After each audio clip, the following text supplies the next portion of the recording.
Assalamualaikum warahmatullahi wabarakatuh. Saya Muhammad Yusuf Bunyamin, merupakan mahasiswa program pendidikan profesi guru di UIN Sunan Kalijaga, Yogyakarta, yang mengikuti uji kinerja atau UKIN, yang sekarang bertugas di SMA Negeri 1 Purwakarta yang berlokasi di pusat kota Purwakarta, Jalan Kolonel Singawinata nomor 113, Negeri Kidul, Kecamatan Purwakarta, Kabupaten Purwakarta, Jawa Barat. Dan alhamdulillah SMA Negeri 1 Purwakarta ini dipenuhi oleh siswa-siswa yang heterogen, semuanya dari latar belakang yang bermacam-macam, sehingga ini menjadi motivasi bagi saya untuk mengajar lebih baik dan dapat memotivasi semua siswa di SMA Negeri 1 Purwakarta. Terima kasih. Assalamualaikum warahmatullahi wabarakatuh. Assalamualaikum warahmatullahi wabarakatuh. Waalaikumsalam warahmatullahi wabarakatuh. Silakan disiapkan pembelajaran hari ini. Sebelum memulai pembelajaran kita pada hari ini, sebaiknya kita berdoa. Berdoa dalam hati dimulai. Doa dicukupkan. Sekalian, untuk kabar hari ini bagaimana kabarnya? Alhamdulillah baik, Pak. Hari ini ada yang tidak sekolah atau izin? Sakit? Siapa? 3 orang. Untuk kehadirannya untuk hari ini, dan Bapak akan berikan poin untuk yang hadir hari ini. Baik, sebelum Bapak masuk mulai ke pembelajaran, di sini akan Bapak memberikan sedikit motivasi untuk kalian terkait dengan materi yang akan kita bahas hari ini. Ini apa? Korek api. Bapak membawa korek ini bukan berarti Bapak seorang candu rokok. Bapak bukan seorang perokok. Kenapa Bapak membawa korek api? Ada hal penting yang ingin Bapak sampaikan kepada kalian terkait dengan konsep pembelajaran hari ini. Dengan korek ini kita akan belajar harus seperti apa kita dalam kehidupan ini. Coba kita lihat dulu. Sekali lagi. Kalau bawa itu kan seperti ini misalkan. Apinya naik kemana? Tetap ke atas. Bapak pikirnya seperti ini? Seperti ini? Itu menandakan kepada kita semuanya bahwa kita harus memiliki keteguhan hati, keyakinan yang kuat, jangan tergoyahkan dengan apapun. Maka di sini penting bagi kita untuk mempelajari terkait dengan masalah iman. Seperti apa iman? Tujuan pembelajaran kita sebelum kita masuk ke dalam ranah diskusi. Baik, tujuannya adalah untuk menganalisis pengertian dan dalil tentang syu'abul iman. Itu yang penting bagi kita. Nanti di sini ketika ada soal-soal itu diterapkan, kalian boleh analisis mencari dalil-dalil terkait dengan syu'abul iman. Kemudian mengidentifikasi pembagian syu'abul iman menjadi 3 kelompok utama, yaitu dari hati, lisan, dan perbuatan. Yang ketiga yaitu menganalisis hubungan antara syu'abul iman dan perilaku sehari-hari dalam kehidupan kita. Yang keempat, menyajikan ide atau solusi yang kreatif untuk menerapkan syu'abul iman sebagai jawaban atas masalah-masalah sosial. Yang kelima, meyakini bahwa iman tidak hanya sebatas keyakinan dalam hati, tetapi harus diwujudkan melalui perbuatan. Nah, di sini Bapak akan masuk dulu beberapa pertanyaan sebelum kita nanti masuk ke kajian. Apa itu iman? Sebelum kita masuk ke dalam ranah materi yang akan kita bahas hari ini, Bapak punya pertanyaan mendasar dulu. Apa itu iman? Oke, ajukan pertanyaannya. Silakan.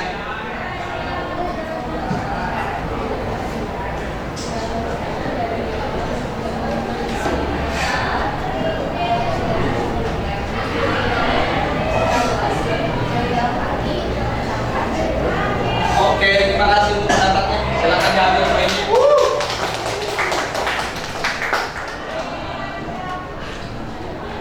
Baik. Ada lagi yang ingin berpendapat terkait dengan iman? Oke, silakan.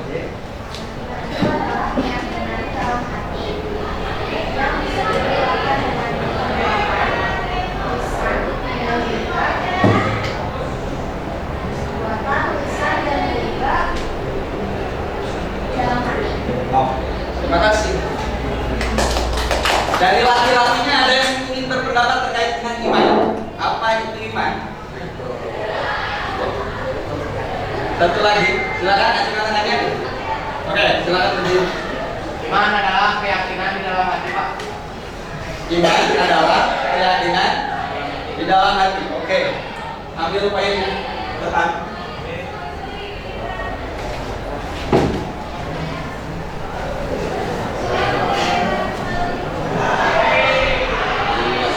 Siap.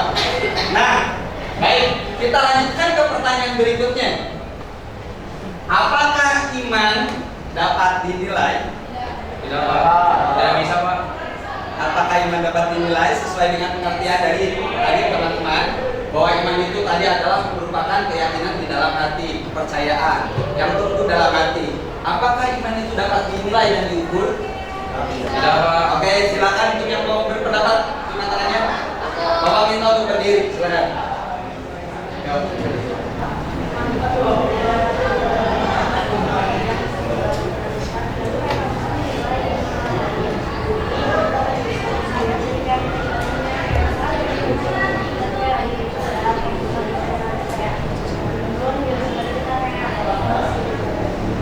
Oke, klik. Baik.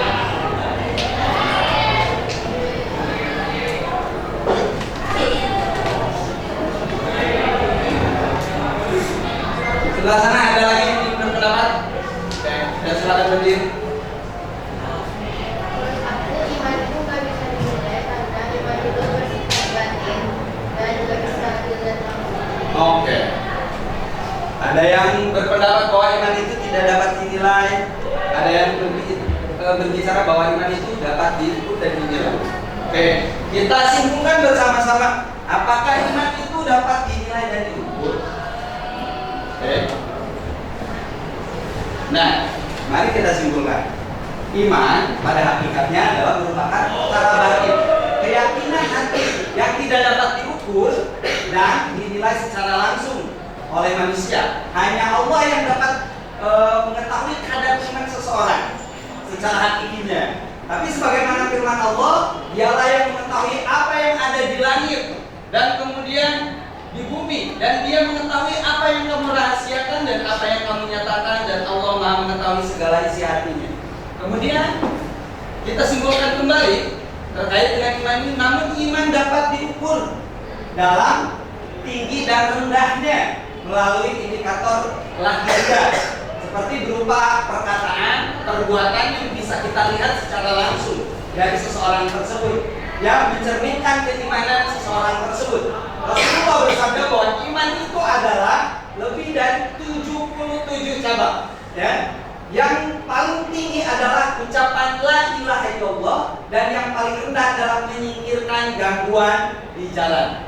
Itu bentuk iman yang bisa dilihat dari seseorang. Makanya iman seseorang dapat diukur dan diklasifikasikan oleh dirinya sendiri untuk mencapai level yang lebih tinggi.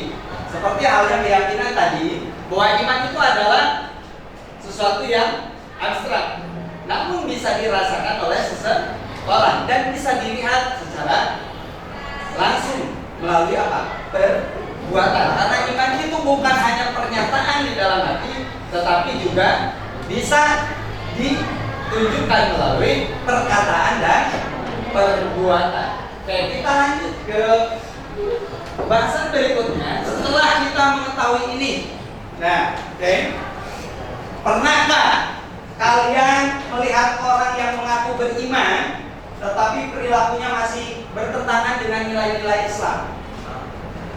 Apa ada yang salah dengan keimanannya? Ada. Menurut kalian? Oke, kita lanjut lagi. Pernah nggak kalian melihat orang yang justru berpenampilan seperti orang yang tidak beriman, namun ia mulia dengan akhlaknya? Apa itu yang dinamakan iman yang sempurna? Iya juga. Oke. Apakah iman itu hanya sebatas percaya di dalam hati? Enggak, Pak. Atau perlu dibuktikan dengan tindakan? Pertanyaan yang Bapak lontarkan ini adalah apa yang akan kita pelajari hari ini. Kita akan mulai bahas hari ini, ya. Kita mulai simak, silakan teman untuk menyimak ini di barcode ini. Silakan untuk scan. Nanti kita bisa lihat. Bapak akan bagikan dulu untuk setiap kelompoknya. Silakan untuk teman-teman bergabung dengan kelompoknya masing-masing. Ya, sesuai dengan kelompokan ini. Yuk. Ya, silakan dipercepat dulunya.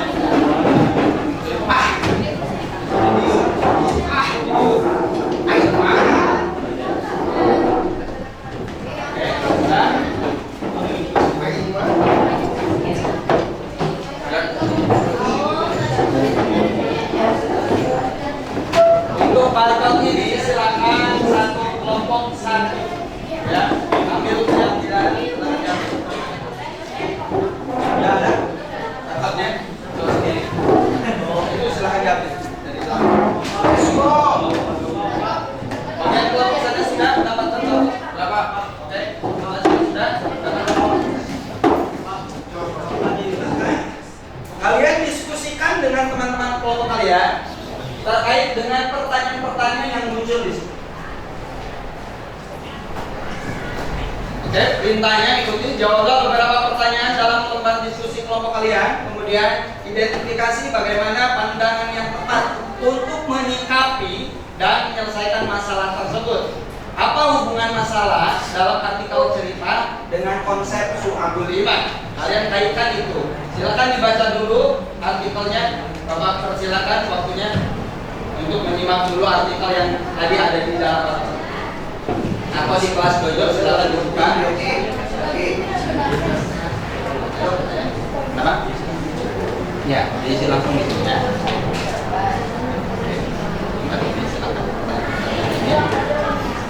Sesuai dengan analisis. Jadi sebuah pandangan analisis boleh diserahkan oleh ya, coba tidak mengiring kalian untuk menjawab. Tidak mengiring kalian untuk menjawab satu ide atau satu sudut pandang saja. Silakan. Dari sudut pandang yang berbeda kalian jadikan itu menjadi sudut pandang kalian. Ya, untuk terkait pertanyaan nomor ya, nomor 1 pertanyaannya.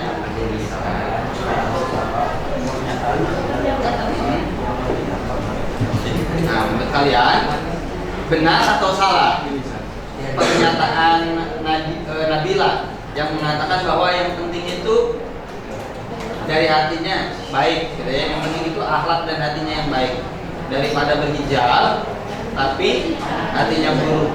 Nah, coba tanggapan pertanyaan ini kalian ambil dari dua sudut pandang yang menurut kalian baiknya mana dan buruknya mana, gitu ya. Oke, silahkan didiskusikan.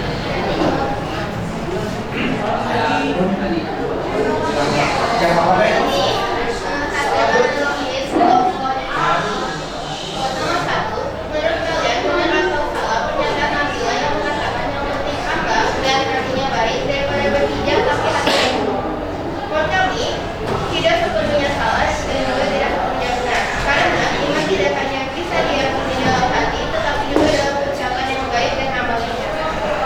Nomor 2, menurut kalian apakah alasan Nabila untuk tidak berhijab karena takut hijab dibenarkan menurut konsep Islamic? Jelaskan. Tidak, karena justru dengan berhijab kita sedang belajar memperbaiki diri. Hijab itu bukan tanda kesempurnaan, tapi langkah menuju ke sana. Iman itu tumbuh lewat latihan dan kebiasaan, karena kita sudah memiliki. Su'abul iman mengajar kita untuk berproses dari hal kecil menuju kesempurnaan iman.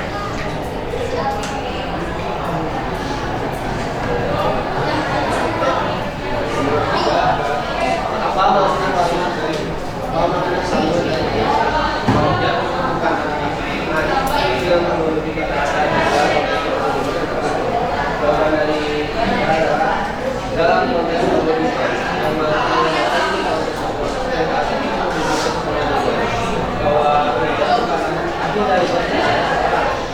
sebuah proses dan sarana untuk menentukan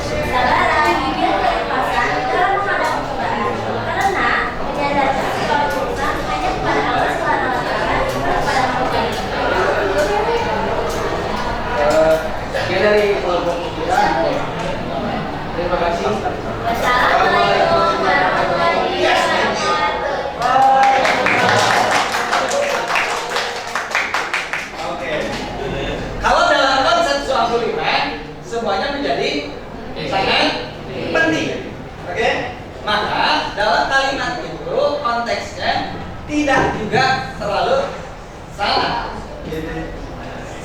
Bisa jadi salah, juga tidak terlalu benar. Jadi konsepnya dari pertanyaan itu tidak bisa dibandingkan. Tidak bisa dibandingkan. Mana yang paling penting? Baik hati maupun dalam perbuatan. Baik hati dan perbuatannya harus sama-sama dilaksanakan. Misalkan gini, ada yang baru mampu menunjukkan keimanan itu melalui hatinya, maka itu sudah sangat tepat. Dia sudah berproses menuju lebih baik. Begitupun dengan yang sudah mencoba berhijab, dia juga sudah berproses dalam keimanannya, menampilkan keimanannya. Dua-duanya adalah melakukan proses yang baik dalam menuju kesempurnaan iman. Tinggal dari konteks tanggapannya. Apakah tanggapan itu menurut Syu'abul Iman tepat? Maka jawabannya kurang tepat. Karena posisinya tadi tidak bisa dibanding. Oke. Sekarang yang kedua nih, menurut kalian apa alasannya bilang untuk tidak berhijab itu karena takut dibilang munafik itu dapat dibenarkan oleh konsep Syu'abul Iman? Kenapa tidak? Kenapa tidak? Tidak bisa dibenarkan menurut kalian konsep Syu'abul Iman? Karena kan kita bisa belajar menyempurnakan iman. Karena Dengan hijab kita belajar menyempurnakan iman. dengan berhijab itu adalah langkah untuk belajar menuju keimanan yang sempurna. Dari situ kita sudah berproses. Oke. Nah, sekarang kalau proses itu dibatasi oleh rasa ketakutan, dinilai oleh orang lain, bukankah dinilai orang lain itu sama dengan kita lebih fokus kepada penilaian manusia, bukan penilaian Tuhan? Sedangkan dalam masalah iman, kita harus fokus dengan penilaian Tuhan, penilaian Allah, bukan penilaian manusia. Ketika kita fokus penilaiannya, terfokus kepada penilaian manusia, maka sama dengan kita menyampingkan penilaian dari Allah, lebih mengutamakan penilaian dari manusia. Oleh karena itu pernyataan yang alasan tersebut kurang tepat kalau kita masukkan dalam konsep Syu'abul Iman. Karena tadi ranahnya bagian dari ranah hati, di mana hatinya harus fokus kepada penilaian Allah, bukan penilaian manusia. Sampai sini ada pertanyaan terkait dengan Syu'abul Iman? Cukup bisa dipahami? Oke, terima kasih untuk kerjasamanya. Kita akhiri kegiatan pembelajaran kali ini dengan hamdalah bersama-sama.